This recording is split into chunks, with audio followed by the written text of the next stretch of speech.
Hello and welcome back. We are diving deep again today, and frankly, I am very excited about this one. Me too. We're looking at Unit 7, alcohols, phenols, and ethers. Uh-huh. But we aren't trying to, swallow the whole textbook in one go. No. Yeah. Today, we are focusing on just one specific thing, classification. Exactly. Classification, it sounds simple, doesn't it? Just putting things into boxes. Right. But in chemistry, especially in class 12, classification is everything. It's the foundation. If you get this right, the rest of the chapter just flows. And if you get it wrong, You're fighting an uphill battle. speaking of flowing, let's start with something you can actually see. I want everyone listening to just imagine this for a second. Okay. Imagine you're in the lab. You have a beaker of water. You take one liquid, let's say ethanol, the kind you find in sanitizers, and you pour it in. Mm-hmm. It mixes completely, right? Just vanishes into the water. Correct. It's miscible. It becomes one with the water. But then reset the scene. You take another liquid diethyl ether. You pour that into the water. And what happens? It doesn't mix. It refuses to mix. It just sits there floating on top, Ah. a separate layer. Now, here's the thing. Both of those liquids have oxygen. So why does one mix like a best friend and the other one acts like a total stranger? That is the perfect question to start with. And the answer, it lies entirely in classification. Oh. It tells us why one compound acts like a fuel, while another one is an inert solvent. It is the secret to predicting reactivity. So we care about this because it stops us from making silly mistakes in exams. Absolutely. And it's more than that. Classification isn't just academic filing. It is the logic behind the magic. Right. If you classify a molecule correctly, you essentially predict its future. You know how it will react. You know how it will react. Okay, let's get into the core idea then. The zero-level explanation. If I'm a student staring at these structures, how do I even start? At the simplest level, Mm-hmm. it's the art of sorting compounds based on where the oxygen atom sits, Okay. what it is bonded to. So we're just checking the oxygen atom? Think of the oxygen atom as the star of the show. Imagine. Oxygen atoms are highly social guests at a party. Okay, a party. I like that. They hate standing alone. They absolutely must hold hands, form bonds with carbon atoms. Oxygen is the social butterfly. It cannot be alone. Exactly. But the social circle it joins determines the class of the compound. So picture this. If the oxygen holds hands with a saturated carbon, it enters the alcohol circle. Okay, let's pause for a second. Saturated carbon. For the student who might have, forgotten class 11 concepts, what does that mean? Good catch. Saturated just means a carbon with only single bonds. It's relaxed. No double or triple bond. No. Technically, we call this the spao-hybridized carbon. So if oxygen holds hands with that simple single bonded carbon, that's the alcohol circle. Got it. Single bonds only equals alcohol. Now scenario 2.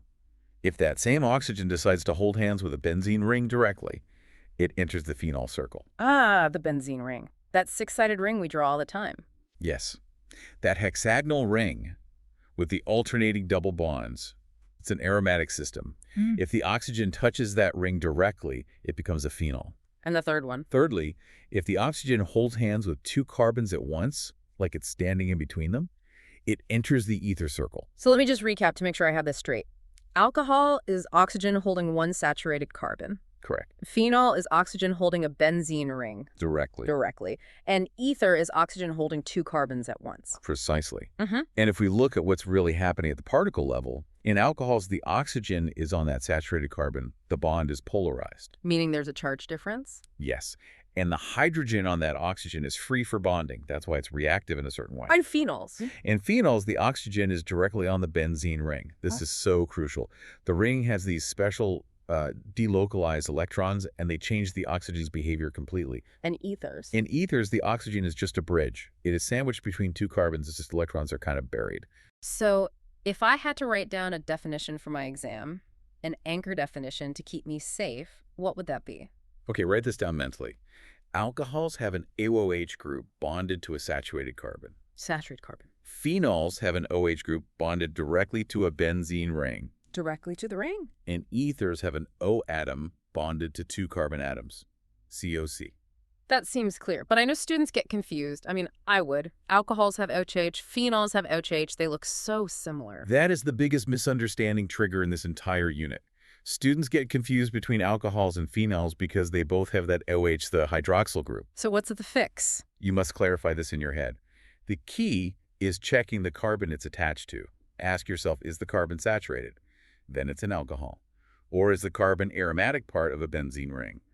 Then it's a phenol. So don't just look at the OH alone, look at what the OH is standing on. Exactly. Context is everything. Okay, analogies really help me. You mentioned the social guest one, but let's try another. Let's talk about the workplace. Yes, this is my favorite way to visualize it. Compare the oxygen atom to a person and the bonding environment. That's their workplace. Okay, walk me through the office. So for an alcohol, the oxygen works in a normal office. It's attached to a saturated spike carbon. It's a standard environment. The oxygen is reactive. It can interact easily with others. Like a person in an open plan office. Exactly. Normal office, easy to talk to people. Got it. Okay. Now, for phenol, here, the oxygen works in a glowing concert venue. A concert venue. That's quite a shift from an office. Yes, because it's attached to the aromatic ring. The benzene ring is full of energy, right? Resonance energy. Right. So the oxygen picks up that special energy, that aromatic character. It becomes acidic. It's like the vibe of the concert changes the person's behavior. I can see that. The energy of the crowd takes over, and ether. Ether is like the oxygen is working as a bridge between two solid walls. The bridge. It is sandwiched. It's holding a carbon on the left and another carbon on the right. It is static. It can't move much. It's unreactive. That really helps differentiate them. Normal office for alcohol-friendly, interactive. Glowing concert for phenol, high energy, a bit acidic. Yes. And a rigid bridge for ether, just stuck, unreactive. And you know, there's a reason this concept even exists. We aren't just making up stories. This classification solves the problem of predicting behavior. Without it, every molecule is a unique puzzle. Right, you'd have to memorize millions of reactions individually. That sounds like a complete nightmare. It would be impossible. But historically, back in the 18th and 19th centuries, chemists realized these patterns. They noticed that compounds with the benzene ring, like phenol, always had this specific acidity. So they organized chemistry this way to predict reactions. It's amazing. Okay, I want to try a visualization exercise. I want our listeners to close their eyes for a moment. Unless you are driving, please don't. But if you can, picture this. Yes, let's build a mental movie. Picture 3 transparent spheres in front of you. Okay, 3 spheres floating. Sphere 1 is the alcohol sphere. It is crystal clear. Inside, you see oxygen sitting at a normal desk. That's the saturated carbon. Its arms, its lone pairs of electrons. They're waving outward. Waving. Ready to connect, ready to shake hands with other molecules. Okay, clear sphere, waving arms, friendly. Now look at sphere 2. This is the phenol sphere. This sphere is glowing with a faint purple light. Purple light. Why purple? The purple represents that special electron density we talked about, the resonance. The oxygen here is attached to a 6-pointed star, the benzene ring. And that purple glow represents the electron delocalization. The ring is sharing its energy. It's buzzing. Purple, buzzing, high energy. Got it. And the third sphere? Sphere 3 is the ether sphere. This one is dark. It looks sandwiched. The oxygen is clamped tight between 2 thick walls, the 2 carbons. It is static. It cannot move. And its arms, the lone pairs. They're pointing inward, hiding. That is a very strong image. Clear and waving for alcohol. Purple and glowing for phenol. Dark and clamped for ether. Keep that image. The clear sphere explains why alcohols dissolve. The purple sphere explains why phenols are acidic. And the dark sphere explains why ethers are inert. Okay, let's apply this. Let's go back to that water experiment from the beginning. Yes, let's solve the mystery. Why does ethanol mix with water? Because it's an alcohol. It's the clear sphere with the waving arms. Exactly. Ethanol has that free OH group. It acts like a hand that can grab onto water molecules through hydrogen bonding. It says, come here, friend. And they mix. So it dissolves. And the ether, why does it just sit on top? The ether has its oxygen trapped between 2 carbons. Remember the dark sphere? It's clamped. The arms are pointing inward. There's no free handle to grab the water. It has no hydrogen to offer for bonding, so the water just ignores it, and the ether separates and floats. That makes so much sense now. Okay, what about disinfectants? We see phenol in some heavy cleaners and alcohol in hand sanitizers. Are they doing the same job? They're both killing germs, yes. But the mechanism, the how, is completely different because of their class. Tell me more. Phenol is in strong cleaners, mouthwash. It works because of that aromatic acidity, that purple sphere energy. It aggressively attacks bacteria. It's like a sledgehammer. A sledgehammer. Wow. And the alcohol in my hand sanitizer. That works by dissolving membranes. It uses its polarity. It's a bit gentler. It basically unzips the germ's protective jacket so it falls apart. That's why we can put it on our hands, but pure phenol would burn you. Exactly. Different structures, different cleaning mechanisms. Okay, here's something that always trips me up. Acidity. You said phenol is acidic, but alcohol is neutral. Yes. This is a classic counterintuitive example. Because I'm thinking, wait a minute, both have an OH, they look the same on paper, why is one acidic and the other isn't? It's a naive assumption, but a very common one. But actually, phenols are acidic pH around 10. Alcohols are neutral, like water, pH around 7. And the reason is the purple glow. It is. Think about it. What does Yeah. it mean to be an acid?